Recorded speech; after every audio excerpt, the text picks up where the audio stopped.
So Joy, massage therapy feels amazing, but it's not just for pleasure. It has a lot of health benefits, doesn't it? A whole lot of health benefits. I see people with all kinds of conditions, from frozen shoulder. I see prenatal clients, and then people who just have aches and pains from day-to-day living, and especially sedentary living. What is the most common thing you see? Well, here at the spa, I'd say that the most common thing I see is the results of sedentary life, and most especially from desk work. I'll see people, even very young people, coming in with a lot of pain and tightness in their neck, in between their shoulder blades. I see people with this rolled forward kind of, I call it desk posture. Yeah. Even as young as 25. A really simple posture check that I like to do is I bring my shoulders as high towards my ears as possible.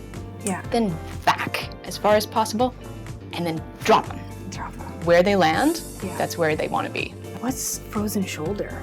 Frozen shoulder is a capsular pattern. It frequently happens in people that have had several dislocations in their shoulder. What basically happens is the joint freezes itself, the capsule tightens up, and you get less and less range of motion in it. And how often do you recommend people come in for treatment?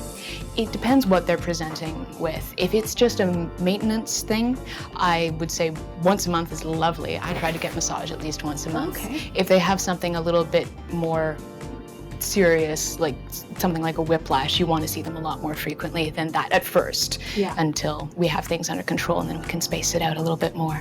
Now, I know that when you're in a bad ergonomic situation, your shoulders could be up like this, but can that also happen just when you're stressed out? Oh, You absolutely. start holding them like this, just Absolutely. as a habit?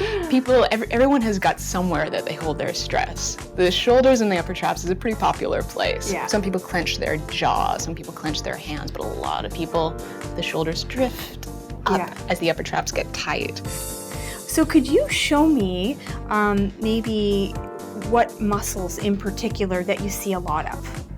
Can you show us a demonstration? Absolutely. So I want you to start by taking a deep breath into your abdomen. So I always start the massage off with broad strokes of a moderate pressure to just introduce my touch and to get a feel for what the tissues are telling me. And what type of massage are you giving me? This is a Swedish massage.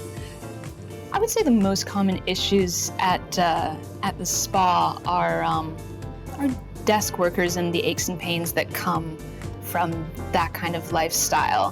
What that usually translates into is tight or hypertonic pectoral muscles, knots along the mid-traps and rhomboids, and this group of muscles here, the upper traps running along the top of your shoulder blade and into your neck.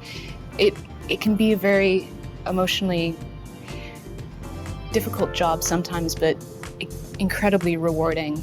You can feel that you can help people a lot.